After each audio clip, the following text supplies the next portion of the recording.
Okay. You're listening to the We're Talking Football podcast. I'm Lou.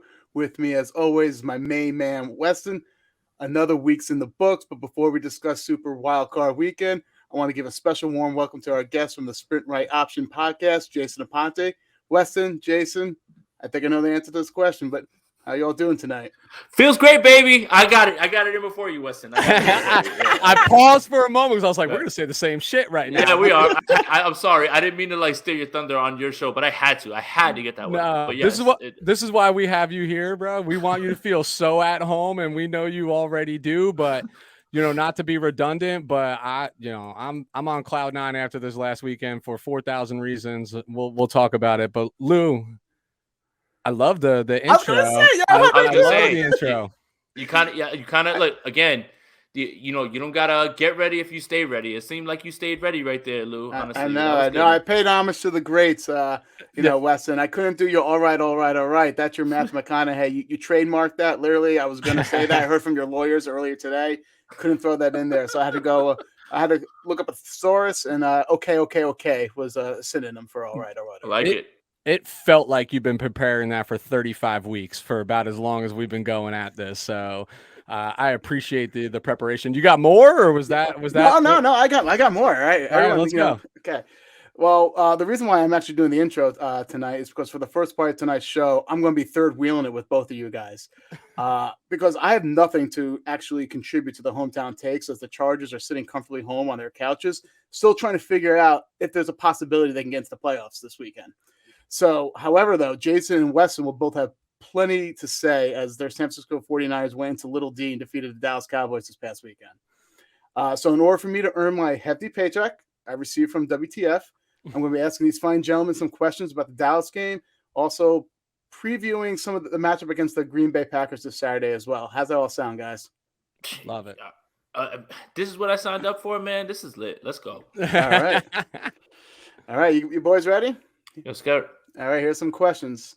Okay, this one's for Weston. Sorry, Jason, don't mean to exclude you, but last week's show, Weston, when we did our wild card predictions, you picked the Dallas Cowboys to beat the 49ers. So my question to you is, why do you hate the 49ers so much? I know. Explain yourself. Allow me to. I am going to pull the perfect politician response here in just a moment. The reason I hate them so much is because I've been a fan of them for 33 years. And in those 33 years, there's been plenty of heartache. Now, what I did do very specifically, Lou, is we can go back and roll the tape. Yes, I picked Dallas to win. Immediately following that, I said, this is to protect my heart.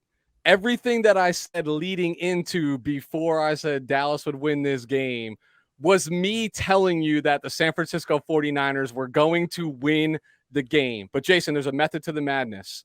Every time I pick against our 49ers, we win the fucking game, right? So reverse jinx.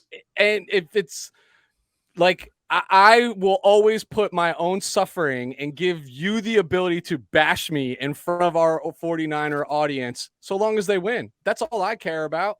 And it feels great, baby. I ain't even mad about it. Nobody's going to bash you at all, right? I predicted that the Rams the first time was going to beat the 49ers, and the 49ers absolutely took them to the woodshed. So there's times where you feel like that, and objectively, there is an argument to be made for that. Having said that, Weston. By the way, Jason, you know who predicted the 49ers to win on our show? Is that Lou? Yeah, okay. Yeah, this guy right here. This guy right here. So we're adjusting our rankings for who's coming back for the fantasy football show, pretty much at this point. Now, the strikes against Weston are Javonte Williams slander, and now picking against the 49ers against the Dallas Cowboys. Lou, you seem to be in the running a little bit further ahead, so I just want to say that. Having said all that, Lou, Weston, I couldn't. No way. And the only reason is you look at 6-0 against the NFC West, 6-5 against other teams, all those other games that they talk about, well, we lost by this amount of points. 49er fans can make that same argument all the way through. Home opener, right? Barely losing to Aaron Rodgers, the team that they face this week, and Tennessee, if they execute a little bit more, they win that game. You are who you are. and they have made their money beating up on the NFC East. So I never really saw them as anything more than a team that was getting ready to be bullied. And the only thing that you really needed to look at was the way that Micah Parsons was talking. For him to come out, well, the bullies get bullied, and this is where I'm from. Nah, man, you're the guy at the public fight, right? You're fighting with someone face to face, and you're trying to act crazy, hoping that person backs down. But what you don't realize is the team that's quiet, the guy that's quiet, is probably the guy that's going to knock your lights out. Hold on. Kind of what happened. Hold on. Bosa was chirping a little bit, and so that's all I'm saying. And also, Parsons had a good game, man. He played. No, he was well. good, but that first drive, he got wiped out by Kittle. He was punching Ayuk in the back of the head. The bullies get bullied. You got kind of tossed, right? Lawrence, right? Lawrence is just tackling Brunskill. So for me, have all the confidence you want, young man. I get you. I hear you. But in your heart of hearts, your team's not built like that. And don't invite any of that stuff. Like, you can be confident on the inside, but for you to say, well, the bullies get bullied, and trying to imply that the Dallas Cowboys would in any way out-physical this 49ers offense or defense, it was just silly in my opinion. And that's all I pointed to all week is – and also Mike McCarthy was going to eventually show himself. But that's where I had the most confidence going into this game. It was like coaching versus coaching. I don't think that their coaching staff is even on the same – playing field as ours, and that's where I did derive a lot of my confidence. And Lou made a very poignant point in our last bout that Dallas is just known to be choke artists. We see this for 26 years. The media rides their dick all the way through, top offense, top this, top that, top this, and then they just can't get past. Like, when it comes to the big game, the ball's always dropped. And honestly, and Lou, I know you have more questions, so I won't belabor this point. But this game wasn't even as close as the score would indicate this. This game should have been over midway through the second quarter. Should have been. Our own shortcomings, which we'll probably talk about, that can't happen against a team like Green Bay. Like, we should have dragged that horse out to pasture and laid it, or sent him to the glue factory much earlier than that. And I'm getting tired of, honestly, hearing about the refs cost us and the refs cost like, no, like, you lost to a better football team. Like, you shouldn't have. Jason, you played sports growing up. Lou, I know you played sports growing up. I played sports growing up. What was the one thing you were always taught by any single one of your coaches? Never let the referee decide the game for you, right? Like, you put yourself in that own predicament. You were playing catch-up football. And candidly, the mere fact that you even have the opportunity to talk about that, like, hey, we were a blown assignment, essentially, and a mental mistake away from, like, trying to tie this football game. Like, that's sheer luck in itself. So what exactly were the refs robbing them of? There were never any 50-50 calls. It was all pre-snap penalties and blatant egregious calls. This is the part that really gets me upset. If it was PIs, which are subjective at times, if it was maybe defensive holding or something like that, which can be subjective at times, come on. Everything was blatant. You were either false starting, delay a game, didn't know the rules. Like, it's clear. And you know what else is funny is and as well spoken as Dak Prescott is, as well as he never really says anything, for him to make that comment after the game when you were already the most penalized team in the league going into this game. So this isn't a 1 or 2 week trend. You consistently are penalized. And for him to, like, make that statement, I'm sure you guys are all aware of, it amplified the frustration that I'm sure he's feeling. But I've never seen Dak say the wrong thing. And at that point, that's the one time that he said the wrong thing out of frustration. Yeah, and I feel for him because it was out of frustration, and I do, right? And I'm not a Dak hater. I just hate the Cowboys as a franchise and everything else. That's a good player. Yeah, like, and I want him to be successful. The league's better when people like him are successful. It's just, to your point, nothing was egregious. Nothing was like a subjective call. It was mental mistakes. And I had a lot of people ask me about that. How come the referee had to spot the ball? How'd they had to get involved? And these are, like, not necessarily like football fans like you or I, right? Like, just outside watchers who were probably watching that game. And I had to be like, you want to know why you've never heard that rule? Because every player in the league knows that you are handing the ball to the official. I was like, think back to every 2-minute drill that you've ever seen pre-half, at the end of the first half, etc. You see the people, even when they go out of bounds, immediately run the ball to the middle of the field and hand it to the official, because you can't expect a 65, 70-year-old man to be getting there before you're ready to go. And that's why, like, I mean, dude, I don't know if I've ever actually seen that before, but it's because the players know the rules. Like they know what is supposed to take place. So I have a question. digress. Was Yeah, that go ahead. referee awarded a half a sack on that last play? He should have been awarded a pancake the way he almost took 2 people out. There was- He there's no took 2 people out. Yeah, there was no flag on the play, and Dak did go down behind the line of scrimmage. Technically, the referee should have been awarded a sack. So, And shout out to the Yorks for having the refs on the payroll. Let's go, man. Let's no, go, man. Here's the thing. The other reason that you're not allowed to spot your own ball is they gave themselves 4 more yards when Dak like started the slide so much earlier. It's an eye test. The eyeball. test. Yeah, right. But like that's why you don't hand it to the center because he might as well have just walked up to the 1 and be like, "Oh, we got to the 1 here." Like at this point, like we're here now. Nobody ever touched him. Right. Nobody ever touched me. Like so that's the thing is again ill prepared, ill coached. And again, you are the most penalized team in the league. You are who you are. This is not a trend. This is a large sample size. Okay, guys. What you are. So I wanted, speaking that you're talking about ill coach and what have you, Dallas though has been balling this whole year. Their offense is one of the top 5 in the NFL this year, and in addition, I feel like their defense dramatically improved. Normally, I always shit on the Dallas defense, but this year they've been pretty damn good. You cannot deny that. I know they still have some warts and what have you, but that defense has significantly improved this year. How were the 49ers able to basically accomplish what they accomplished this past Sunday, this past weekend when it comes to this Dallas defense? What was your thought process? What did the Shanahan do and what have you? It's the same thing we do to all these teams that are multi-dimensional. We make them one-dimensional, right? We were very confident we were going to stop the run. We did exactly that, which allows D'Amico to scheme up. No, Weston, don't mean to cut you off. What did your offense do to that Dallas defense? Paul. So where I think Dallas's offense has improved the most, and thank you for correcting me, I was going down a totally wrong path, was they are much more opportunistic than they've been, right? What made them better is they forced a lot of turnovers, whether that's Diggs on the interceptions, forced fumbles, whatever the case might be. But I think Kyle, being who he is, use their inexperience and their aggressiveness against them. That's why he does so much motion. That's why he does so much misdirection. He wants them to trust their eyes because he's going to tell a totally different story than what their eyes see. And that's what he does. And then at the end of the day, dude, when we're winning and we're rolling, we do what we do well. We just beat you up at the line. Like we're in better position. We're more physical than you and we take away your will. And I saw all of that this week. And then it never hurts when you got a guy like Debo who's just like, Coach, give me the fucking rock and let me do it. And then do it, right? Like how often does that happen? Jason, what did you see different from what I said? No, I mean, that first drive pretty much sets the tone. Lets them know, Dallas, you're in for this. This is how it's going to be all game. And there's not, to quote the great prophet, Marshawn Lynch, run through a motherfucker face over and over and over, and you ain't gonna be able to take that. And that's just who Dallas is. And there's not many teams that can match the 49ers physicality. That's the other thing too, is that's why I think that the 49ers present this matchup for anybody.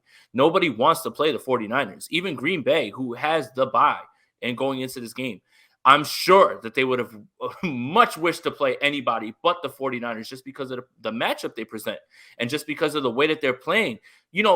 Ugly or not, the 49ers have won a ton of games in a short-ass period. Like, they've won most of their games since a certain week, right? With a one hiccup here and there, they've won more games. They're rolling. They are a team that is getting healthy if Warner and Bosa play in this game. And it's just – when you impose the will anywhere that you go on the road, anywhere it's your game, we can drag you down to our level. And if Jimmy Garoppolo plays a close game, this becomes as tough as an out of a team that there is out there right now at this point. Like Garoppolo doesn't have to do anything really at this point, but just not throw interceptions. Like he can first half, he made some amazing throws, man. Like that one to Juwan Jennings, the one to Ayuk, those are the big boy throws. But you got to close games out. You're not going to finish this game missing Ayuk on the blaze out, which that cooked Trevon Diggs, by the way. Brandon Ayuk is out here cooking. And then you throw the interception. Like, you're not going to expect Green Bay to not capitalize on that. So it is what it is at this point. 49er fans know the experience well, but if Jimmy Garoppolo plays a clean game, it's hard to beat this team in any game. It doesn't matter who the team is, and I think that's the confidence that this team has right now. Okay, well, it's no secret that I'm not a 49ers fan.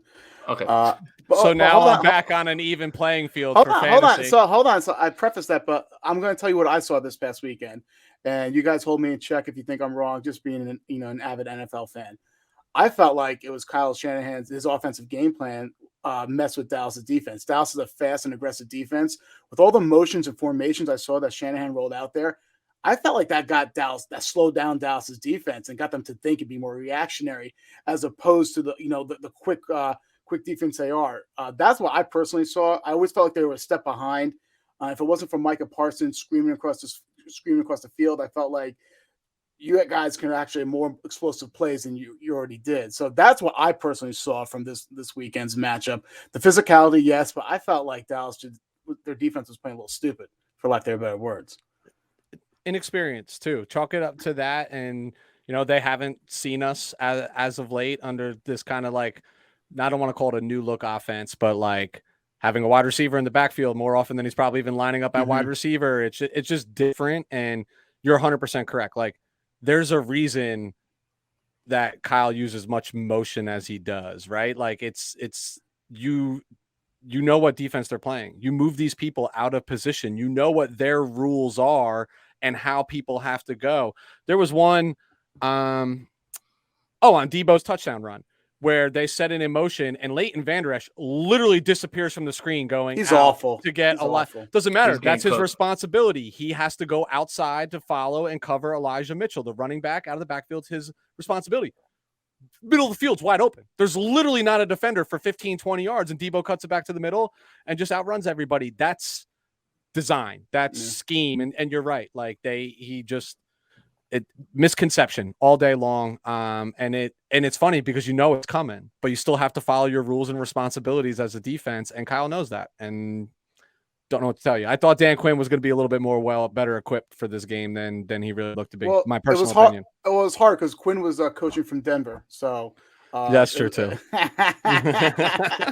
So I'll tell you this: I thought Dan Quinn had a lot on his plate in this game in terms of, it's not my fault we lost the Super Bowl. It's your fault. Like he won. I thought he was going to come out here and try to like put it to Kyle, right? Like I don't think he really overlooked this one. I think more.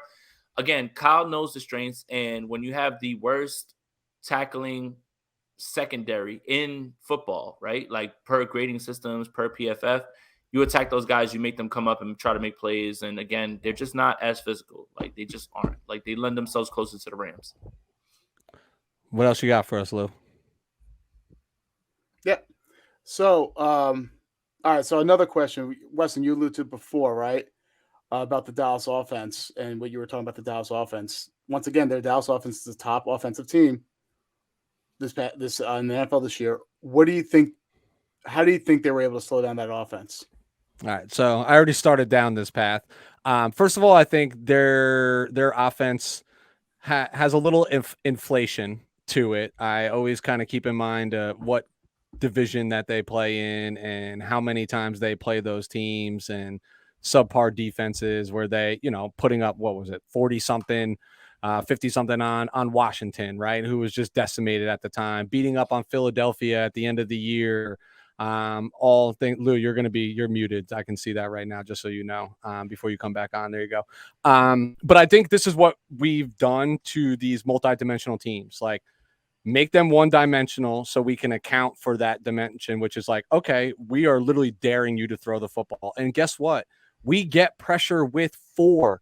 We don't have to send more than 4. And as long as you get pressure, you're with very athletic linebackers who can cover a lot of ground underneath. You play a little shell game over top with Tart and Jimmy Ward just kind of running around umbrella. I mean, dude, they took CD Lamb out of this game. Like, people are going to be like, CD Lamb had 1 catch. I promise you they were trying to get CD Lamb the ball. If not, they should all be fired. Every single one of them. Just never have a job in the NFL ever again if you're not attempting to get the ball in the hands of your best playmaker. It just wasn't there. And if it was almost there, we were in the backfield and we were all over Dax, all over his hip, flushing him out, doing those things. And honestly, this is, how we made that comeback against the Rams. Took away the run game, made Stafford drop back. It's what we did to Joe Burrow and the Bengals for 3.5 quarters before he got hot a little bit towards the end. It's a little bit of what we did to Aaron Rodgers the first time we saw him. And I assure you it's going to be the game plan for when we see Aaron Rodgers this time is like, have to get pressure with 4. Have to. And every once in a while, you get real cute, and D'Amico's going to send that 5th, maybe even 6th guy, and it usually comes right up the middle in the form of K'Wan Williams or Jimmy Ward unexpectedly.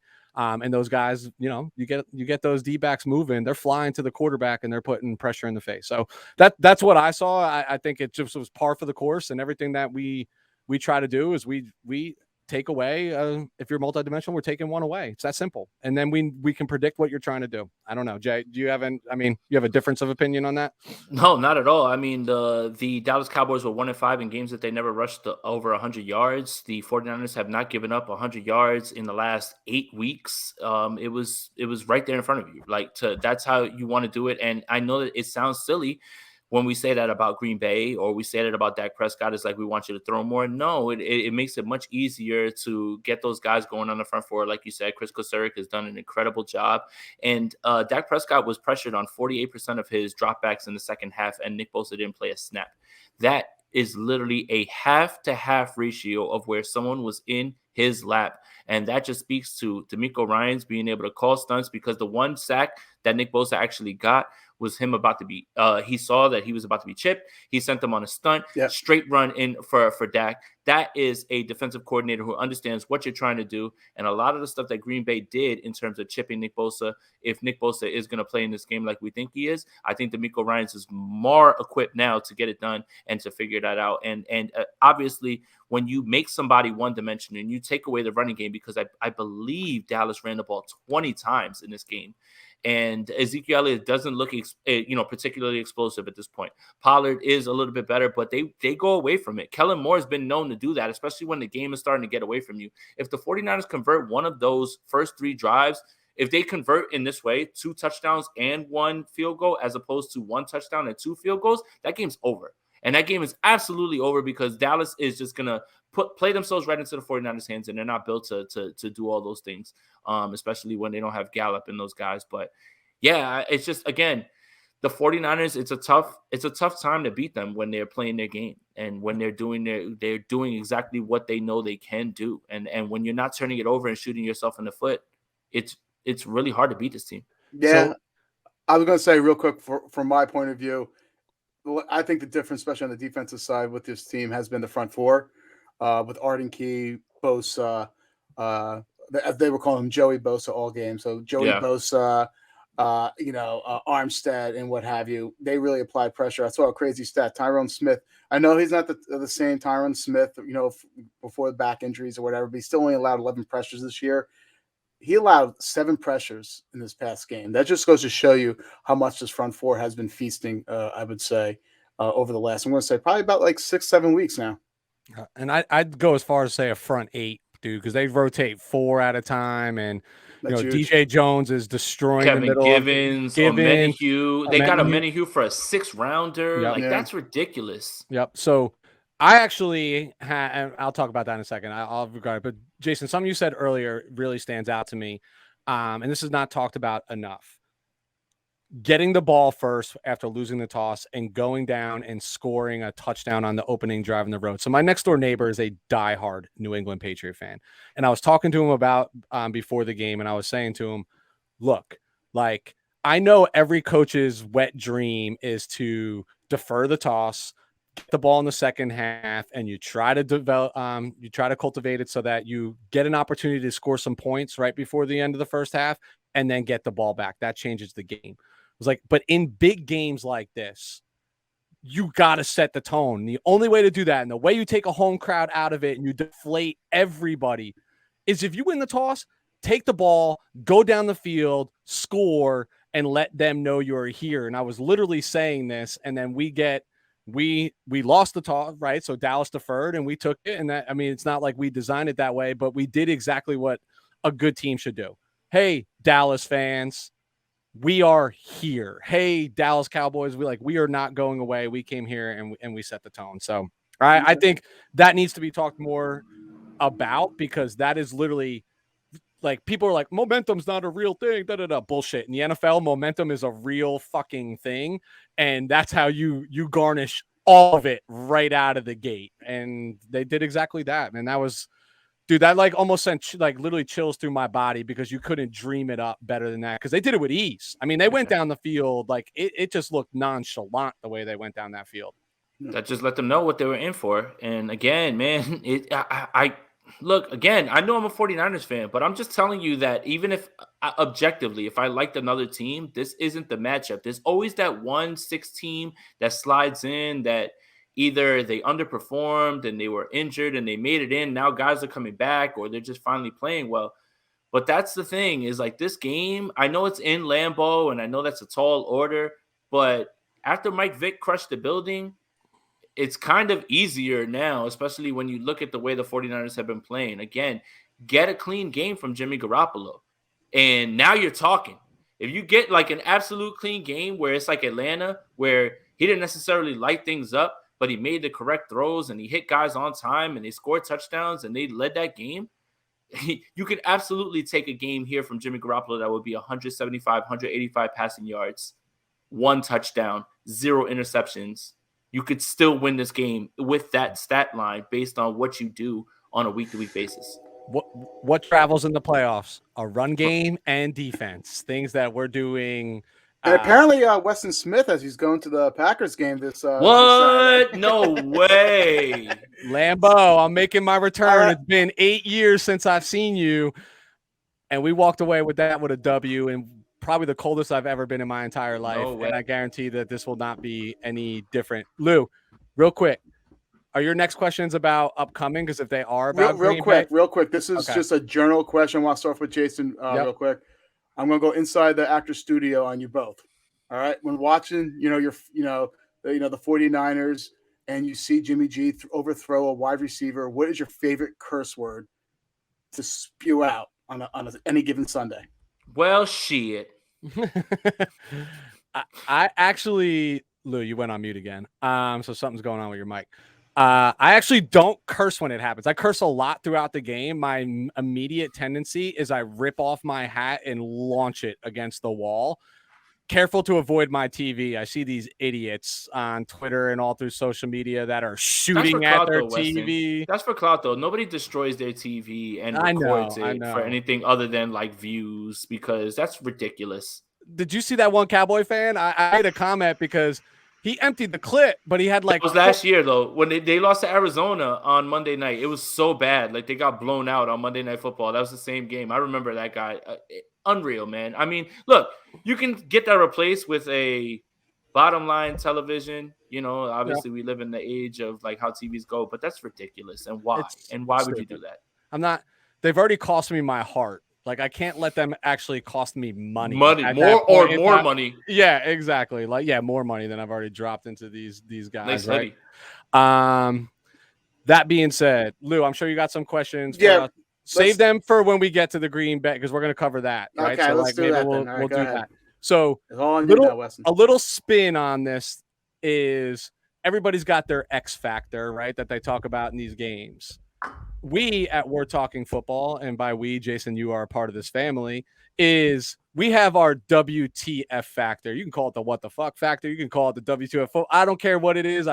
But that is our factor. So in these games, when we're coming up, like we're going to quickly like talk about the wild card games last weekend, like give me a paragraph or two, maybe define who your WTF factor was. And then when we get into talking about divisional rounds, we'll spend a couple minutes on each game, foreshadow who could be the WTF factor. But before we move out of this and talking about the 49ers, my WTF factor for that game, I know the obvious answer is Debo. Like, he just affects everything. But for me, and you mentioned his name a moment ago, was Charles Omenihu.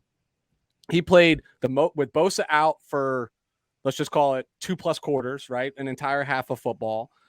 He played the most snaps he's ever played. And he did it in front of I forget if it's his home state or his hometown, but I know he's from Texas at the very least. Delivered 1.5 sacks, hit Prescott 3 times. I mean, he's had the pinnacle of probably his NFL career took place in that particular game. And when we talk about how much depth there is in our front line, like having him play and get that experience and have that success bodes really, really well for what we're trying to go do this weekend, in my opinion. Yeah, and the 49ers do a great job of betting on traits and getting the best of those traits, right? Jordan Willis, high spark score, a Hugh freak, right? Like you take a chance on these guys because other teams have discarded them, and you hope that Chris Kosuric, who is the unsung hero of this team year after year because of what he gets out of this defensive line and these guys that you bring along, is Hugh is just one of they gave him a sixth rounder for him. He's just another name on a long list, right? Yeah. My guy in this game, and this is purely, it really doesn't have much to do with football, but more the outfit he pulled up in, and I knew he meant business. So K'Wan Williams, right? We're all from Jersey, right? Yep. Patterson, baby. Patterson, right? Patterson, New Jersey. I'm northern New Jersey, right? Like Hoboken, Jersey City, Bayonne, that area, right? When I saw him pull up in the jean jacket with the hoodie and the New York Yankee fitted, and then ripped up jeans and construction Air Force Ones, I said, oh, okay, KK's here to do something in this game. And that's an aggressively northern New Jersey fit. Yeah. Like aggressively northern New Jersey. Like that's unmistakable. Yeah. I knew this man was here. I knew what type of time KK was on when he walked in the stadium. I knew it. I was like, this man's ready to make a play. Interception happens. Your magical Debo play happens right after. So K'Wan Williams was the guy that immediately, when I saw he was pulling up and what he was wearing, that was Patterson, New Jersey, all the way to the bottom. And I knew for a fact that KK was there to do something in this game. He was there to shake something. Jason, you're killing me. I thought you were going to talk about. No one shows love to the fat guys. I thought you were going to talk about Trent Williams' post-game attire. Because that's the drippiest man alive. Forget offensive lineman, man. like adjust the rankings on that. Like, I've never seen an offensive lineman look that good. You know what I'm saying? Look like that. That was gangster. Yeah, no, it definitely was. But like again, like that's Trent. That's Trent. Like Trent is like when he pops out like that all the time. With KK, when KK showed up like that, I was like, wait a minute, man. I was like, this man got Patterson all in his mind right now. I know exactly what time this man has got right now, and he made a play in this game that basically should have helped steal the game, but whatever, they won. So yeah. On to the next, right? That's right. All right, so let's jump into the wild card real quick. We'll fly through this. These games already took place, and we just talked at great length about the most important wild card game, as is. Lou, I'm gonna let you lead this off because you've been a good soldier. Oh, thank you. Jason referenced Marshawn Lynch, and I feel like Lou just wants to come out. I'm just here so I don't get fined. Right? I think that's what he wants to reference right now. But let's start with the Las Vegas Raiders versus Cincinnati Bengals. Lou, give me 30 seconds on what you saw. And give me who your WTF factor from the game was. Yeah, for me, the basically what I saw from that game was Jamar Chase. I thought he was the WTF factor. He straight up balled this past weekend. When the running game wasn't there, which was shocking, I felt like him and Burrow had that connections. It's just interesting seeing watching those two. I know they went to college together. You hear that ad nauseum, but it's still how quickly in 1 year they've able to form this connection that they had. And I felt like Jamar Chase, where Higgins was kind of disappearing, throughout the game.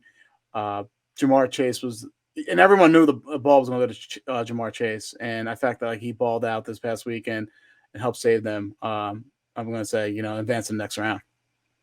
Yeah, Jason, what'd you think of the Raiders Bengals game? Man, Derek Carr made some throws in this game that'll still make you look and you'll say, man, is that guy really good? Like, is he really good? No, he's not. He's not. But he made some throws in this game, Lou. I'm like, oh my God, that was a dart. Oh my God, look at that ball placement. And then it's strange, man. It really is. The Raiders, they should have never really been too far into that game. Like the blown whistle, all of this stuff is so strange and so Raidery that it kind of just went that way. The Bengals are scary. And the only reason that I kind of at least a little bit knew that Chase was going to go off is because a DFS lineup, I played him because I was like, Casey Hayward's going to go follow, I think, T, right? Like, and they'll let him move around. So I feel like they present too many problems for them. But you know what else I want to talk about with the Raiders? Like whatever. We can make jokes about the fact that they don't know how to win games and whatever. It's a joke. But interim head coach, you did a great job, man. And why is it that team seems somewhat semi-normal with a guy who was an interim coach as opposed to when it was helmed by John Gruden, who had been a coach for multiple teams before this, right? Like, for some reason, they look under control. And what I will say that Derek Carr has done this year is kind of upped his stock as a leader, because that team could have went to hell. And I know we know how they got in, Lou. I'm not trying to be a dick. Like, I promise you, I'm not trying to be a dick. No, listen. I get it. No, but it's just they really held it together as best they could with all things considered.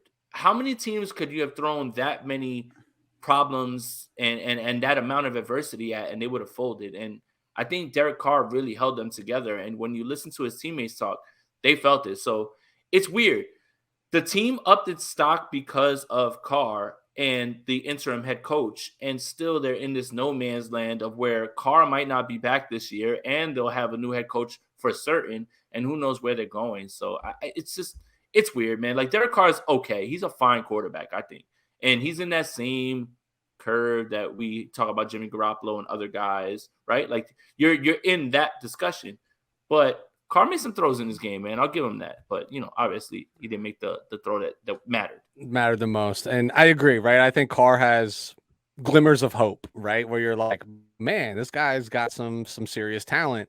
But one thing that I think can't be questioned about him right now is actually leadership. And this is probably really weird to hear a 49er fan say this, but I'm not from the Bay, so I don't carry the same hatred towards the Raiders that other people do. They don't bother me. No, not even in the slightest bit. In fact, I think the NFL is better when the Raiders are good, right? Because they have a solid fan base, at least when they were in Oakland and LA. I don't know what the Vegas... when you think about it, there should be more Raiders fans. They played in 3 different locations. So now you've tapped into 3 different places that like you, right? Like, you should have more. But there was almost a feel-good, like, story element to this team. Like, you just talked about it. Like, you got rid of the cancer that was John Gruden and everything that reared its ugly head there. And he should have been gone a while ago. He's just antiquated, I think, for today's NFL. You think about, like, losing multiple first round picks to off field issues. Like, they should have never been in this position anyway. Like, I applaud Rich Bisaccia. I think he should keep his job. I think he should get the full-time gig here right now. But all that being said, I really never gave the Raiders a chance. I felt like the fairy tale was going to come crashing down this week. And ultimately it's because Cincinnati's a really good football team right now, and they're doing it on both sides of the football. I mean, the offense is, I am concerned for them that it feels like the running game is slowing down, and Joe Mixon hasn't made nearly the impact that he was, midway through the season when he was on like his 9-game touchdown streak. Like, he's disappeared a little bit, but it's really hard to ignore the chemistry that Burrow has with Chase, with T. Higgins, the tight end getting involved, even Tyler Boyd. And in this playoff chase, high-powered offense is what's going to make you go. Like, if you look at the rest of these teams, outside of maybe Tennessee in this weekend's matchup, like, you're getting into some shootouts. Like, you're getting into high-scoring games, and you better be able to keep pace.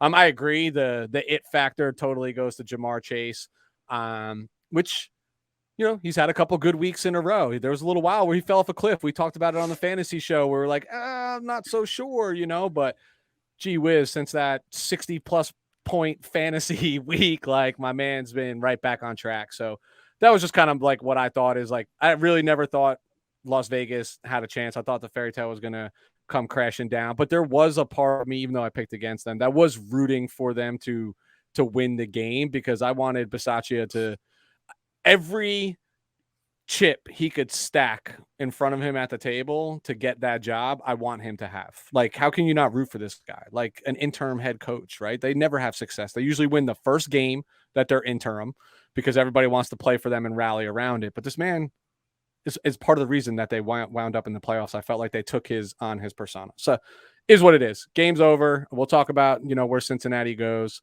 from here. What I was outside of the 49ers game, this was the matchup that I was most interested in this entire weekend, and was the New England Patriots against the Buffalo Bills in a rubber match. What'd you see, Jason? What did I see? But that the rest of America didn't see, unfortunately, on national television. Did you guys go crazy on Mac Jones a little too early? Chill I out. was never and I'm still not a believer of Mac Jones. But no, So, but full here's the disclosure. thing. Here's the thing, Lou. All of us conceded during draft season that he was the most starter ready of all of the quarterbacks. And I think that was obvious. I don't think anyone had a bold take when they said that. And I don't think that anyone would have had a bold take in saying that Mac Jones was the best rookie quarterback of all of them and had the best chance to do that, especially when they cut camp. I think everybody would have said, this is the guy in the position to do the best, right? So when he does that and he plays well for certain weeks, people want to get crazy. They got their new Brady. They got their new. It's his first year. In those same 7 weeks that you praised him, you guys were really quiet. The last 7 weeks that he filtered in one Jacksonville good game and games where the game script wasn't in his favor. And this is not a knock at Mac Jones because he's going to be a fine quarterback in this league. But at the same time, you cannot prop this man up with that 7-game stretch early in the season and then dismiss the 7-game stretch that you saw here. You know what you should have found out at the end of the year? He's a rookie. And we are still a far away place from figuring out what he is, what Trevor Lawrence is, what Zach Wilson is, what Justin Fields is, what Trey Lance is. So when you make statements about Mac as a top 10, 15 quarterback, because I've seen the wildness, now you have to kind of chill out and just and now those guys are part of the process now. Well, it was his first year. Remember, it wasn't his first year when you were already dogging him as like the new Brady. So look, they didn't lose this game because of Mac Jones. I just wanted to go on that rant. Yeah. They didn't lose this game because of Mac Jones. They lost this game because Josh Allen is a baller. Yeah. An absolute baller. That's what you dream up as any sort of fan of any team, right? And I know a lot of 49er fans say, hey, that's what we want Lance to be. If Lance is 60% of what we saw in this game, 70%, I think you are running to you're running to the bank, right? Like, it's impossible to ask of what Josh Allen is doing because what he's doing is so impressive. And I think that should be not lost, right? Bill was like, oh, we're going to take away this and that. You didn't take away anything. You took nothing away in this game. And I've never seen Bill Belichick so defeated. But this Bills team would have won the first matchup had it not been that they shot themselves in the foot, didn't score enough points because Josh Allen threw that ball more than Mac Jones did, and it was way more successful at it. But the Bills are just that team. They're like that. They are like that. So I think that with the Patriots, you should have kind of seen it coming. They kind of have faded a little bit. You've seen them, and when they're not getting pick sixes and blowing the Jets out and blowing certain teams out, it looks a little bit different. So, again, all that Mac Jones stuff I said in the beginning is true, but this game's not on Mac Jones at all. It's not on Mac Jones. Like, his defense couldn't stop a nosebleed in this game. So, yeah. I don't know why I went on that first part and then walked it back with the second part, but I think I just needed to get that off my chest. Because the Mac Jones people are just like, they're a little too silent for me right now at this point. Hey, listen, they don't even have like valid excuses. You're on the right platform. On this platform, we take shots at people. So you go ahead and take shots, my friend.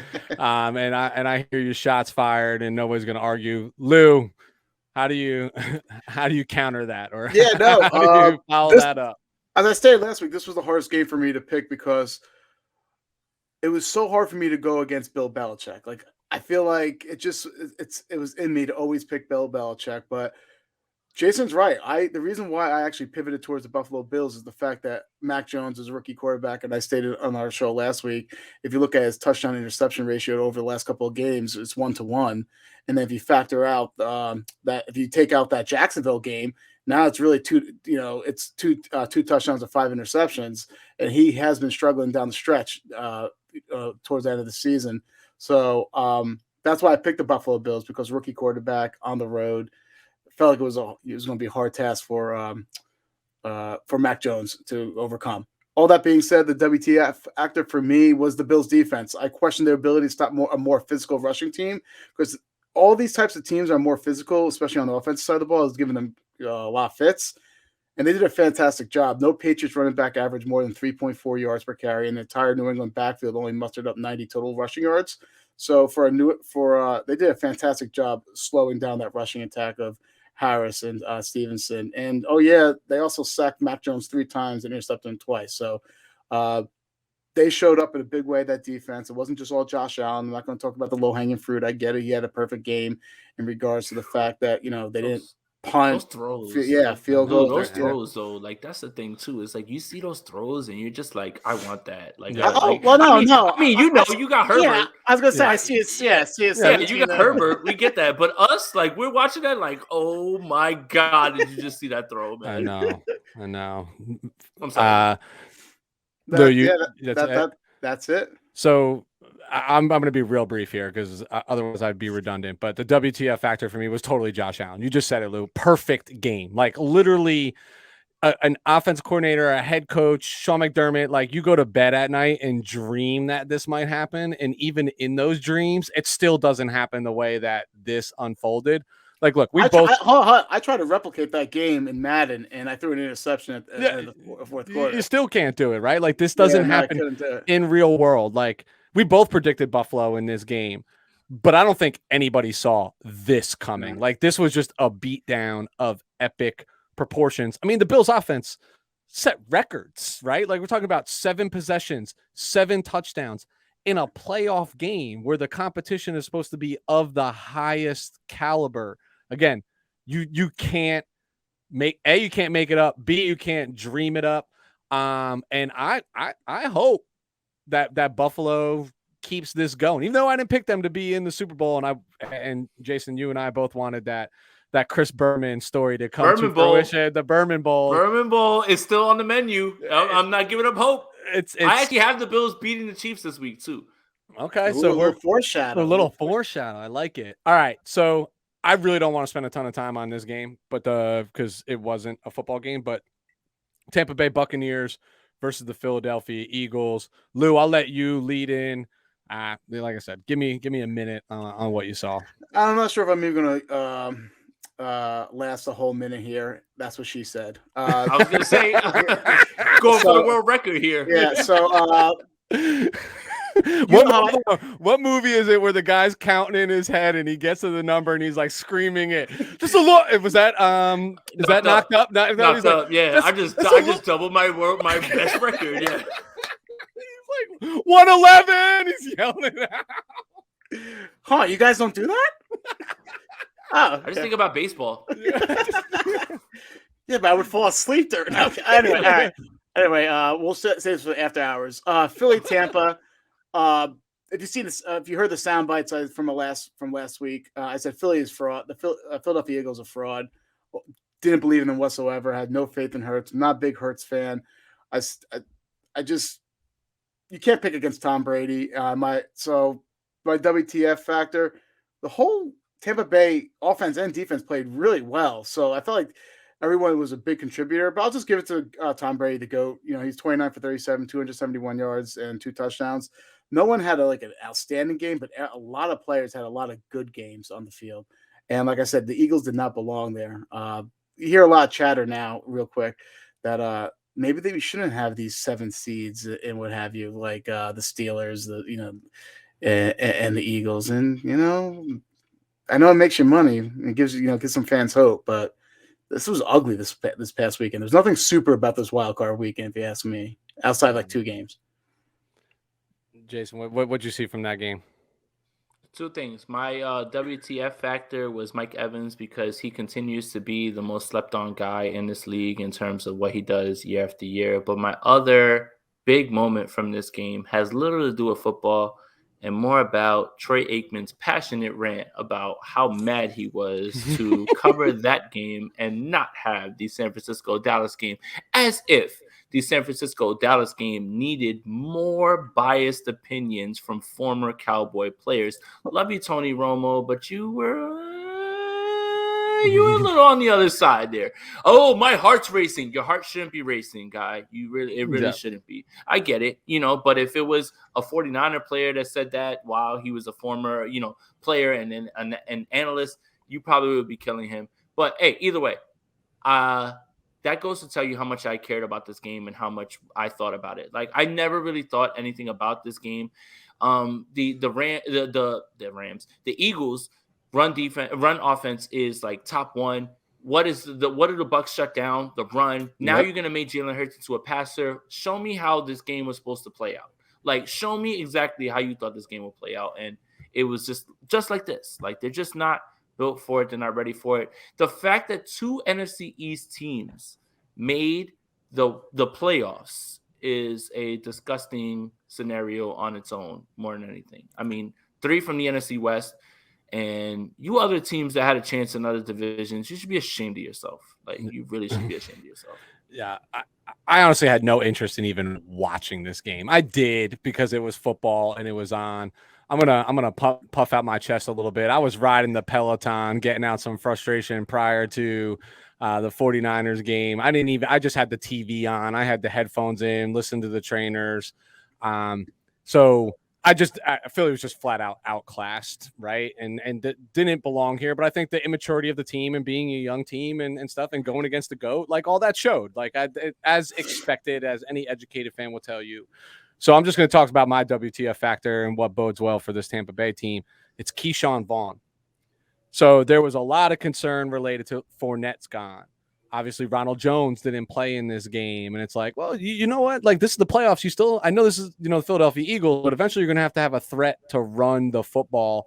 And most importantly, like between the tackles, like Giovanni Bernard is cute, and you can be gimmicky with him, but like you have to have a threat to run the football. And Keyshawn with 62 total yards, a TD, just kind of looks explosive, right? Like it almost proves to you that like running backs are a dime a dozen. Kyle Shanahan makes a living doing this. Like just give me an able body who sees one cut, sees a hole, don't pussyfoot in the background and get between those tackles and get to the second level. I saw over the last few weeks, I've liked a lot of Keyshawn Vaughn's game, and I think he's pounding the table for himself that like Ronald Jones comes back healthy. Like, I don't know, man. Like this ain't just your ball right now, right? This is going to be split time. And I think the more weapons and the more able bodies you give Tom Brady spells trouble for anybody. And so he'd be my WTF factor. So let's go to another game that I literally want to spend no freaking time on right now because the outcome was exactly what we thought it was going to be. But the terrible towels with the Pittsburgh Steelers versus the Kansas City Chiefs. Jason, I'll start with you on this one. Outside of feeling nostalgic and feeling old because it's Ben Roethlisberger's last game, and we've literally watched his entire career and have grown up with him. Did you take anything else away from the game? You know what I took away from it? Is Jerick McKinnon good at football? Bro. I'm not bullshitting you. In my WTF factor notes, I said, let Jason go first because I did not want to steal his thunder on 49er legend, Jerick McKinnon. Is Jerick McKinnon good at football, guys? Sure, look. Tired of you guys. Yeah, I'm tired of you guys disrespecting. Man. Wow. Unbelievable. Now you know why Kyle, put him in the Wildcat right there on that QB1, gotta have it right there against the Seattle. Like, now you know, right? That was just one play. Guy's a baller, man. The Jerick McKinnon thing is a meme, Lou, that like we just ran with. Like once the Wildcat thing happened, it was like, dude, you are cemented like as a 49er legend. That had to be one of the worst plays and a gotta have it moment against a team that you have to beat, especially in 2020. Like it magnified the 2020 season for the 49ers so perfectly. Like 4th down, we're going to run McKinnon from the Wildcat. And I was just like, you crazy son of a bitch, Kyle. Like, you're like, but no. Yeah, I watched Ben Roethlisberger grow before my eyes, right? I watched him, grew up with him and everything. And he still has the greatest throw that I've ever seen in any Super Bowl ever in my life. And I will argue that with anybody. That was in a keyhole. And the guy had to still make the play on it. Like that's gotta have it type shit right there, right? Like Ben is a legend, man. He is. I just didn't like what Ben said before the game. And Najee took offense to it too. You can believe whatever it is that you want to believe in your head, right? And no, we're not supposed to be here. This team is probably gonna beat us. That's cool. Don't say that shit. Don't say it like out in the public and say, yeah, well, we got in here by luck and we're probably going to lose. So let's just have some fun. That's like, did you see Najee Harris on his IG story, like quoted it? And he was like, man, what is this man talking about? Like you are in the playoffs and you should never, even if you feel that way, don't ever give something like that away. So I didn't really like Ben saying that because it it kind of goes against what you've been your entire career in terms of, yeah, we're just going to fight this shit out like the entire time. So I that's the part that I got, whatever. I got a little serious about it, but like, it's just, Ben, you didn't have to say that, bro. Like, you really didn't have to. I think it just belittles your team's effort, right? And you take the wind out of your own sails. Like, and they went up 7-0 real quick on the TJ Watt like fumble, right? So I would, if I was a younger guy on that team, like obviously you don't disrespect, but probably I would just look at him and just be like, hey, bro, what was that shit you were just talking?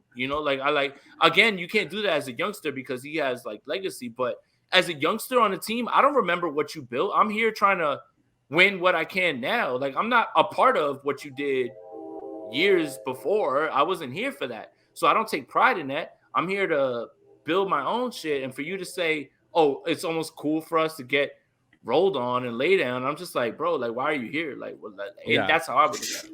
Well, there's a direct correlation. The older you get, Jason, the less fucks you give. So as you can see, Ben Roethlisberger is prime. But when has he ever given one, though? When has he ever given one? Like a couple press conferences after he. Yeah. Anyways, full disclosure, guys, I did not watch this game. Good. And the reason being, I was putting my daughter to sleep, and then after I put her down for bed, I checked the Bleacher Report score thing. It was already out of hand. It's exactly how I thought the game was going to go. There was no chance. I felt like another team in Pennsylvania had no business being in the playoffs. Pittsburgh Steelers. It's exactly how I thought it was going to go. They just got overmatched, and outclassed by Patrick Mahomes, who's on fire lately. Yeah, same. I did watch the game, but I knew the outcome of this. Pittsburgh's offense is just anemic right now, so it wasn't going to take much of a defense to stop them. The one thing that I did take from this game that could be a little bit troublesome for Kansas City is the slow start, right? But if I look at the rest of this field, like they do that all the time, though. But you can't start slow against this Buffalo team. I'd argue you probably can't even start slow against this Cincinnati team with some of these more high-powered offenses. Like, that's a recipe to have 21 on you real quick. And we all grew up in the Madden era, right? 21 without a return score, you pass the sticks. And that's the way this goes. Is that how it went? It never happened to me. I'm sorry. Nah, I'm just good at giving those out. I know that I would like, come on, man, pass the sticks or like start it over. Like, come on. Yeah, I was that guy. Real quick, I was that guy that I'll kick a field goal just to get to 20 as opposed to get, like, you know what I'm saying? Like, I wouldn't want that guy to suffer. Yeah. I'm just gonna put this down on you for a little bit and run around with it and just keep playing. Yeah. That definitely feels like you. It definitely does. In the short time that I've known you, Lou, that one kind of correlates real good. Yeah, I'm a prick. So here's the reality of this weekend as we get into this final game real quick. Yep.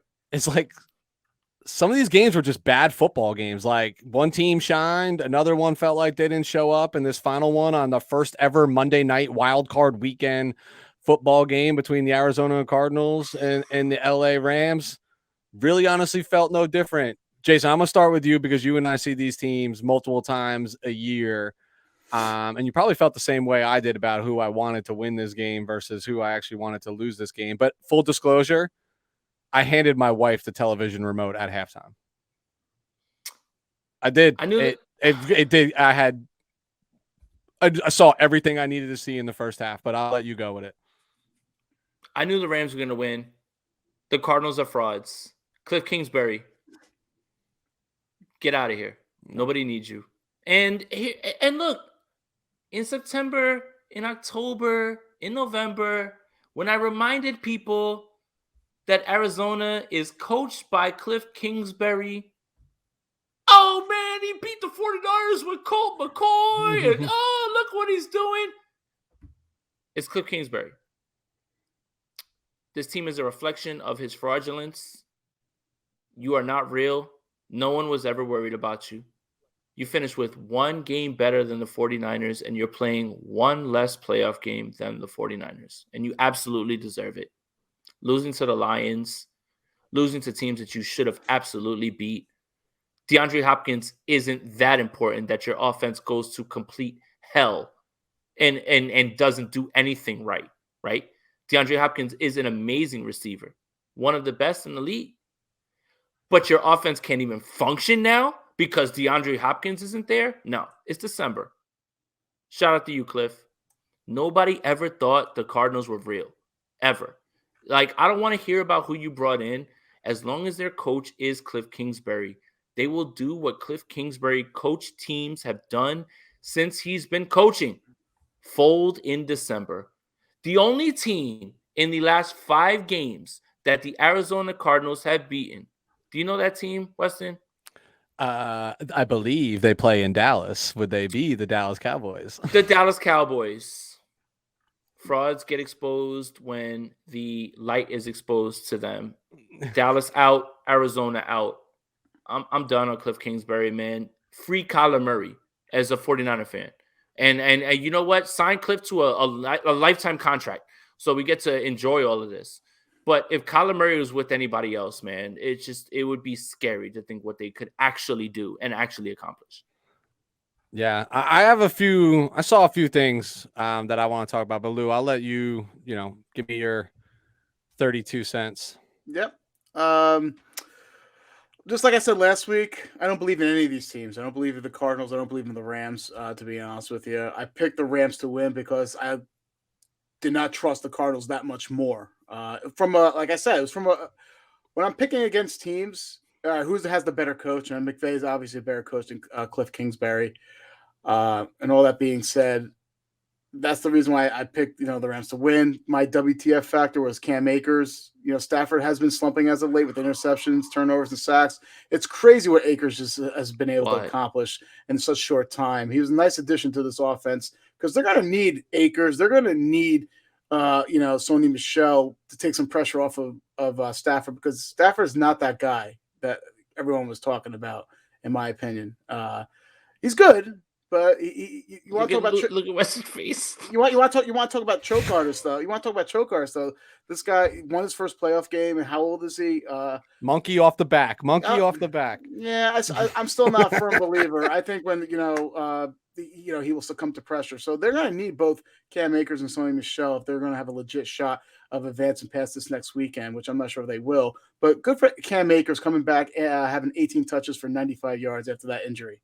Yeah. Shout out to Buda Baker too. I hope he's good. Yeah. I love Buda. You got to respect the flash that he plays with. So feel for him, especially with his team getting dogged the way they got dogged, for him to have to get hurt. But you saw his picture on the flight home. He wasn't sweating nothing. He's living his best life right now. That being said, I too had Cam Akers. I've thought very highly of Cam Akers since college. It was a shame that he tore his Achilles. I think he, definitely had the opportunity to have a special year. But what I'm most floored about with this game is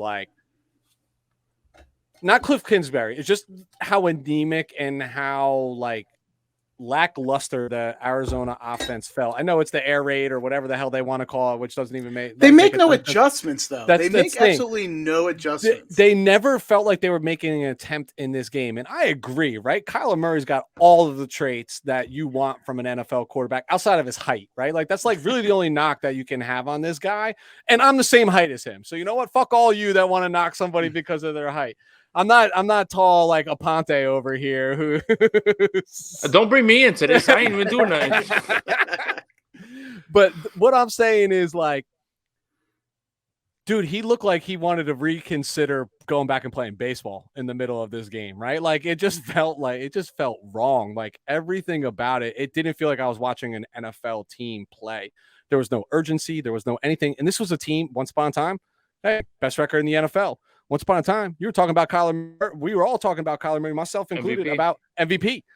You can't have those things. I, too, did pick the Rams because I just thought both of these teams have not been playing good football, and I thought the 49ers loss hurt the Rams more than the Seahawks loss, hurt the Cardinals, right? The Rams needed to bounce back from that. But, I don't subscribe to that. The Rams played a lights out game. They were efficient, but they didn't have to do anything spectacular because the team that they were playing against literally did nothing.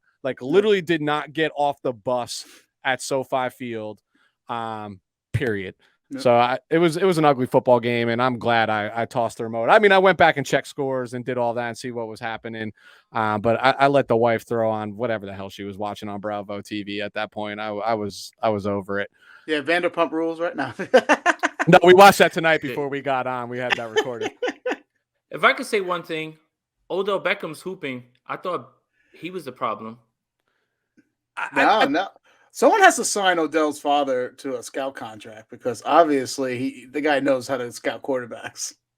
I think the Odell trade is looking smarter and smarter every single week, right? Like he is, and I shouldn't say trade.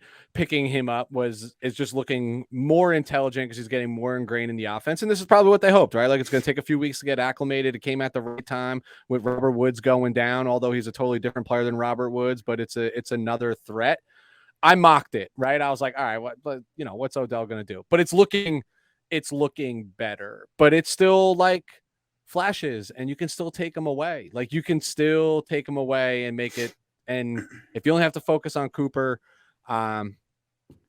you become a little bit easier to stop. Cooper Kupp is a savage, right? Like he's even this might have been his worst game of the entire season, and he still caught 6 for like 80 and still got into the end zone. You know what I mean? Like if that's a bad game, I'd sign up for that every day of the week. All right, so let's get out of this. Let's get into our divisional. Same concept here. Give me a little bit about your expectations on the game. I'm going to start with We'll start with the Cincinnati Bengals at the Tennessee Titans. Lou, give me your thoughts first here. All right, this was a hard game. A lot of these games were hard for me to pick, but taking a look at everything, Mike Vrabel's Titans have never lost with 8+ days between games during his tenure. They're 8-0, so fun fact right there. And I keep on lauding about the Cincinnati offense being multidimensional from a passing attack and rushing attack. But Weston, you said earlier on the show, they're not. Mixon has been awful. He hasn't just been bad. He's been awful the last 4 to 5 games. He hasn't rushed for more than 65 yards in a game. He's averaging 3.4 yards per carry. And now he's going to face a tough Tennessee rushing defense who ranks in the top half. I think they're ranked top 3 when stopping the run. If the Bengals are going to win this game, they're going to have to do it via the big plays when it comes to Joe Burrow, Chase, and Higgins, because Tennessee gives up a boatload of big plays. The only issue is Tennessee is also pretty good when it comes to rushing the passer. So my WTF factor, I'm going to the big boys again, is the Bengals offensive line. If the Bengals offensive line hold up against this pass rush of the Tennessee Titans, and they can open up some holes for Mixon to get a little more than 3.4 yards per carry, the Bengals have a shot. All that being said, the Titans are getting healthier. The Bengals are a little more banged up, especially in the middle of that defensive line. I'm picking Tennessee here, and I don't like it. It's just that I feel like it's a young team, Cincinnati. I like the coach better than Mike Vrabel. He's call him what you want to call him. He's been a fantastic coach during his tenure there in Tennessee. So I'm going Tennessee here. Jason, what you foreshadowed earlier that you think you're rolling Cincinnati in this, so tell us why.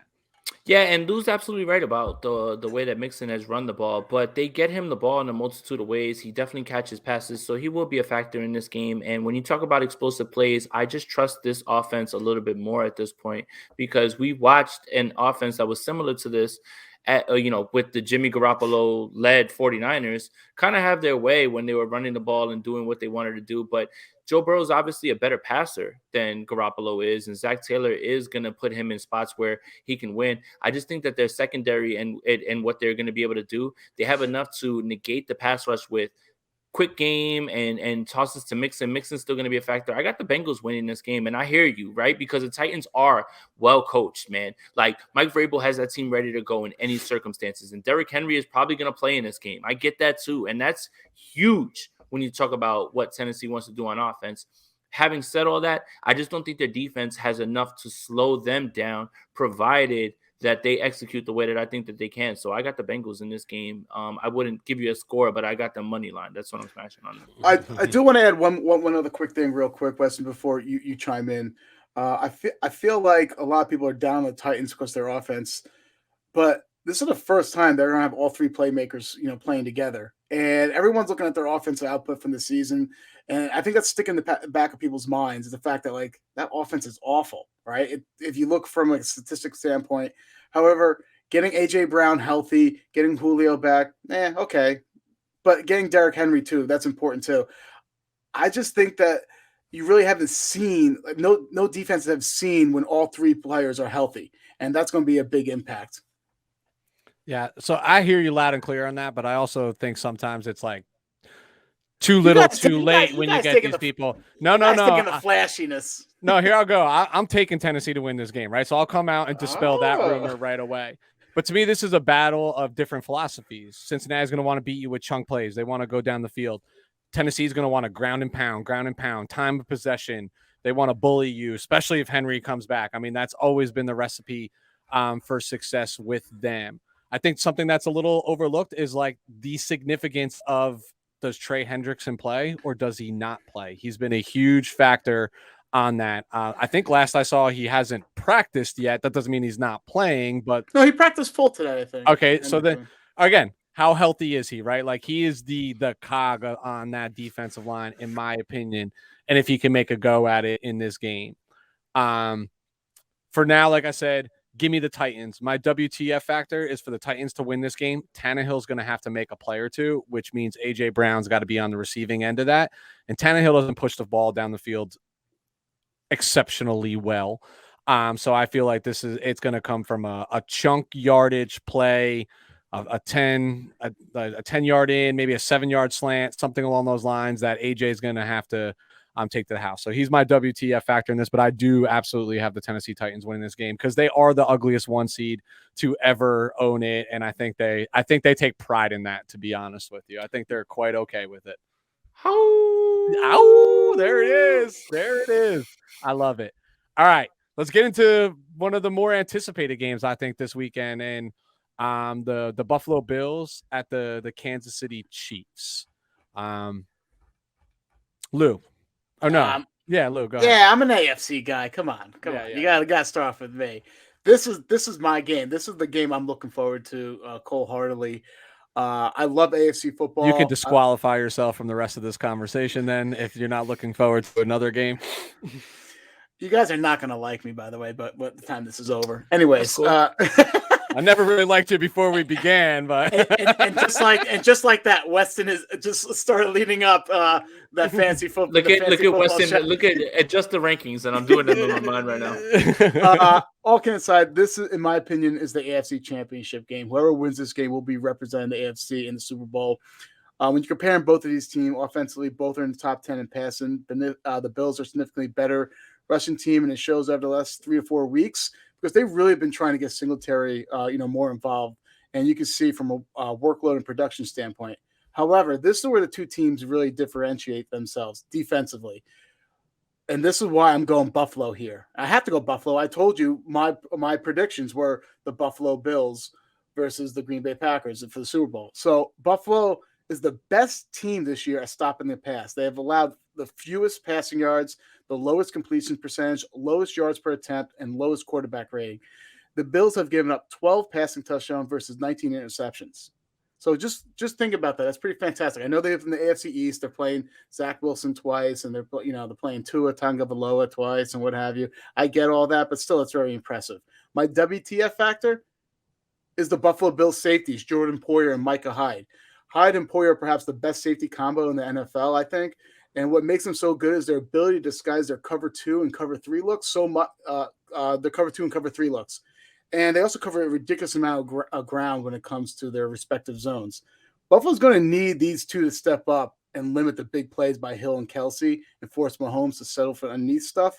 It's just fascinating watching this defense play. And it all starts with Hyde and Poyer, and then right in front of them, it's Milano and also Edwards. So those are my if factors right there for the game. What you got, Jay? Poyer and Micah Hyde better than Jimmy Ward and Tart. I think. Man. We'll argue that. No, we got some time to argue that real quick. Oh, I'd love to debate that. but no. I got the Bills in this game as well too. I think that it's not that the book is out on the Chiefs, right? Like there's no way to slow it down, right? Like there's no way to stop it, right? You can only slow it down. But bracket Hill now, make him throw it to Kelsey, make him throw it to other guys. That's probably your best bet, and hope that your pass rush gets there. The Bills have already went in there and put the smackdown on them in Arrowhead, right? Like they've done that. Now you got to come. I think they have to come to Buffalo now, right? At this point, they're going No, back to Kansas Arrowhead. City. Oh, so they'll go back. They've already laid the precedent, right? Like they've got it, and the defense is the deciding factor, right? Mahomes has been playing much better, and that's a lot to do with the adjustments. But Darrell Williams is going to be out in this game. It looks like right now he hasn't practiced. CEH is fine. Jerick McKinnon's always there, which scares the hell out of me because he's just that guy. But I got Buffalo here, man. I really do. I think that right now the way that their offense is operating and the way that they have been moving, and particularly that first game is a big telling point for me because yes, Kansas City's defense has improved. They moved guys inside. When they got Ingram, they were able to push the guy that I will not say his name that knocked down every pass in the fourth quarter of a Super Bowl. That guy, they moved him back inside, and their defense exponentially went up. But at the same time, I feel like the Bills are just too much at this point. Josh Allen's playing too well, and I think they're battle-tested and ready to get in there and finish this out. Nobody circles the wagons like the Buffalo Bills, but you can't. Ow! Yeah, you have to. That's right. That's because right. I picked the Kansas City Chiefs to represent the AFC in the Super Bowl, and I won't back off of that. I agree with everything you're saying about Buffalo. Totally want Buffalo in some capacity to win this game. Berman Bowl, we've been talking about it. Here, the difference for me is I still trust Patrick Mahomes more than I trust Josh Allen right now. I can't get out of my mind seeing Stephon Diggs sit on the sideline the entire time through the celebration. They're ready. They're ready. I agree. I think they are battle tested. I totally agree, right? Whoever wins this game is definitely representing the AFC and the AFC Championship. What I fear the most for the Buffalo Bills is coming off of such a monstrous, such an impressive win. It's really hard to replicate that success. I'm not saying they have to do exactly that to beat Kansas City, but they're going to have to be on top of their game. And I think the one thing we're sleeping on a little bit is the recent disappearance. I don't count what he did against Pittsburgh because I honestly think you could have thrown me in the slot, and I definitely would have caught a tutty against Pittsburgh last weekend. Speaking of which, I got to rival Drew this upcoming year for my combine workout because I'm getting my things back into shape. But that's a conversation for another day. But I think they find a way to force feed Hill the ball a little bit more this week because that offense goes as number 10 goes. I'm staying with the Kansas City Chiefs. All right, we got two more to get up here, and let's get out of here. We'll get through this one quickly. Los Angeles Rams at the Tampa Bay Buccaneers. Jason, I'll start with you. I can't bet against the GOAT. As much as I would love to go into, Levi South and play them again next week because, spoiler alert, I have the 49ers beating the Green Bay Packers this week. I just can't. I can't bet against him. And I think we brought it up earlier. The NFL wants nothing more than Garoppolo versus Brady to figure this out. And Brady's going to take that and I think that's his that might be his last hill to climb at this point, right? Because what else can he overcome? What else can he do? He's already doing things that nobody's ever done. So I've got the Bucs here, and it's just more because of the guy who's starting for them. And the Rams are shaky. We made our jokes, right? Obviously what happened with the Cardinals. We made our jokes, or I made my jokes because I don't think much of Cliff Kingsbury, but something about the Bucs, man. It's just, Brady's not going to let them slide, and he's going to make enough plays. Levante David's back. Mike Evans is a baller. He's going to make enough plays, and they don't have enough to stop that. They just don't. They're not battle tested like they are, and I fully expect the Bucs to finish this one off. Lou, what you got? I'm going to keep this short and sweet because I feel like you guys are going to want to talk a little more about the last game. Just a hunch I have, I agree with Jason. I can't bet against the GOAT and Tom Brady. I just feel like, for me, this comes down to: do I trust Stafford to go on the road against a good team and win in the playoffs? No, I frankly don't. To be honest with you, I've been saying it all year.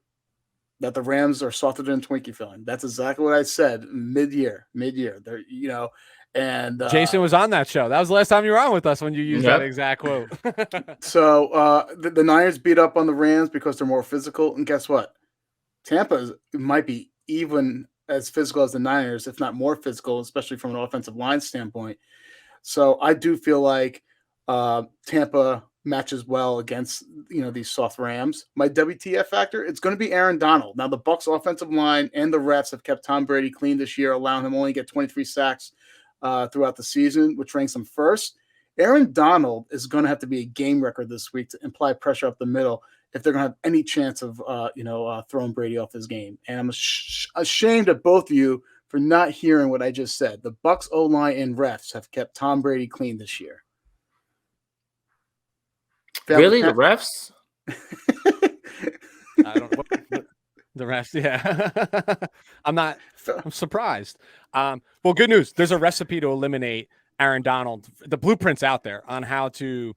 You don't just drop straight back and let him get pressure in the face. And not that you move the pocket with Tom Brady, but you run at Aaron Donald. You run it between the tackles. That's why this little emergence of Keyshawn Vaughn is so important to establishing a running game. But here's the reality. The Bucs are going to make the Rams one-dimensional. They're going to force Stafford to have to drop back, and they're going to do what they need to do to get after him, to apply pressure with 4. They're going to be able to, I think, contain the wide receivers, even though they are banged up, at least at the corner position. Their safeties are relatively legit, but I agree. You just can't bet against the GOAT. And my WTF factor is Gronk, because I do think the LA secondary, I think Ramsey's going to follow Evans, right? You're going to see a lot of that. He's going to try to body him up. How much faith do we have in like Scotty Miller and other names to I would say Rashad Perriman, but are they lighting up the stat box? Probably not. This feels like an over the middle game for Brady, quick dump offs. Who's tried and true and trusted in Brady's eyes, number 87 Gronk. So I expect them to have a big game. So if I didn't already say it, I'm Bucks on this as well. So that brings us to the final and most important game of this weekend. And I don't care who's listening or what you have to say. I too feel the winner of this game is going to represent the NFC in the Super Bowl. It's just the way I feel.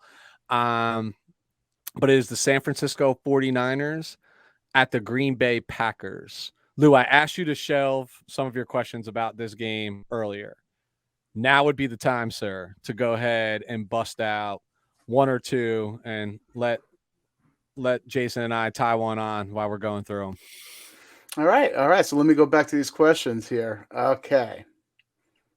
San Francisco has faced some explosive offenses now in back-to-back weeks. 2 weeks ago, they faced the Rams. Last week, they faced the Cowboys. What is it about this Packers offense that makes them a bigger threat than the aforementioned teams? Yeah. Number 12. Aaron Rodgers. Yeah. I mean, I literally just rewatched the game on the All 22 right now before I got on here. Aaron Rodgers makes some throws that I'm just like, I sit there and I rewind and I look and I'm just like, that's not real. Like you couldn't have dropped the ball into a spot like that off of your back foot, like however it is you want to throw it. It's always Aaron Rodgers, and you always have to fear the best natural thrower of the football that plays in our beautiful game right now. And it's a beautiful thing to watch as long as it's not against your team. So it's always Aaron Rodgers. It's always Aaron Rodgers. Yeah, he's the difference maker, right? Like, he is unbelievable. I agree. Like, placement of ball is absurd. But here's reality, right? Like, Aaron Rodgers loses games. All teams in the NFL lose games. It can't be for the big play. Him and Devontae are going to eat. They're gonna, right? 8 to 10 catch, right? Like, you just know it's going to be. But it can't be to the house, right? Like, you're going to have to play tight ball inside the red zone. Like, it's just what it boils down to. You're going to have to find an opportunity to hold them to a field goal here, a field goal there. But what is different about this offense versus any other offense is number 12, Aaron Rodgers. All right. For San Francisco to win, the 49ers, fill in the blank, by the way. This is a fill in the blank question. For San Francisco to win, the 49ers need Jimmy G to blank. Not turn the ball over. Play clean. That's it. That's exactly what I would go with. That's it. Play clean, and you can live with one turnover. You're gonna get one early in the game. Get it out. and you'll get your many no Jimmy throws, but those don't always end up in interceptions. So I'm not gonna, one interception you can live with. That is it. That's all you can absorb in this game is one. And one big time throw. He's gonna have to make one big time throw. Gonna have to. More than one. And I think he will. All right, guys, you can go ahead and talk about why you think the Niners are going to win. Go ahead, and then I'll tell you why you're wrong. But go ahead. You go first, Jason. Time of possession, the 49ers know what they want to do. As long as if Jimmy Garoppolo plays anywhere near this clean game that we're talking about and doesn't turn the ball over once, I don't see where the Packers actually finish this out at realistically. Just based on I know their makeup, who their coach is. They barely beat this team when they were in shambles. I know they were 2-0 when this team came in, right? Beating the Philadelphia Eagles and being in the home opener. But that team is nowhere near close to the team that they're facing right now. D'Amico Ryans is much better. This pass rush is better. And if Nick Bosa plays, then it's only just more of a feather in this team's cap. But it's going to come down to, what do I know? I know that Kyle Shanahan right now is in his absolute bag. If plays don't get completed or moved, it's not because of what he called. And it's not because of when he called it. It was the right spot, and one of those guys didn't execute right now. So I have supreme confidence in them. The only concern I would have in this game is, obviously, we don't know what Jimmy Garoppolo is going through. He threw the football today, so I'm not going to make excuses about that. If you're going to be in this game, I don't want to hear about shoulder. I don't want to hear about thumb. You're here to play, right? It's more special teams than anything. Like, you cannot allow this team to get some easy free yardage or extend drives like you did against Dallas. That will be the absolute downfall. And you heard Kyle Shanahan talk about it in a press conference. I don't want to lose a game because of special teams. It's clear that it's on this man's mind, and it's on many 49ers minds. But I still have the 49ers moving on in this game. All right. So I want to be very... Go ahead. Weston's in a conundrum here. Go ahead. No, I'm going to be very crystal clear about my stance on this. First and foremost, I am going to this game. I would not be traveling 15 hours in a car into sub-zero temperatures for some pretty sick seats, I mind you, to go watch this game if I didn't have belief in my team. I can sit my ass on my couch to do that. So I believe in this team. Everything that Jason just said, right? We got to play a clean football game. I believe we absolutely are capable of doing that. We need the defense to be exactly what it's been. We need to get pressure with 4. We need to control the clock. All of those things we have proven that we can do against good football teams. So I am confident in their ability. That being said, I am a very, very superstitious individual, like most sports fans are. So I am careful about things that I've done. I am picking the Green Bay Packers to win this football game. I picked the Green Bay Packers to represent the NFC in the Super Bowl. We talked at the beginning of the show as to why I do these things that I do. But I want 49ers fans who are listening to this, and we'll tag Jason in our post about this, so I know more will listen than most listen on a regular basis. I am 2-0 when I travel to playoff games. And I'm okay if I come back 3-0, baby. I'll just leave it at that. All right. Well, Jason, you might want to sip some water because you're going to have to be lone wolfing it soon. Green Bay is winning this game. I'm going to tell you for numerous reasons why. First and foremost, they're starting to get healthy. Rodgers on the mend from the toe injury. David Bakhtiari is also back. Talking about Jair Alexander and Zadarius Smith also have a real shot at playing, according to Matt LaFleur. And I know there's a rust factor there, but still, those are tremendous players to bring back into the fold, into the game. They also had a fantastic emergence of role players this year. Rashawn Gary, Devondre Campbell, Rasul Douglas have all been huge contributors. And if you know something of all the 3 names I just said, it's been on the defensive side of the ball. All right. This is not the same Green Bay defense, I think, from the years past where you guys you're used to just running over them. They're a little better when they're not as soft as they used to be.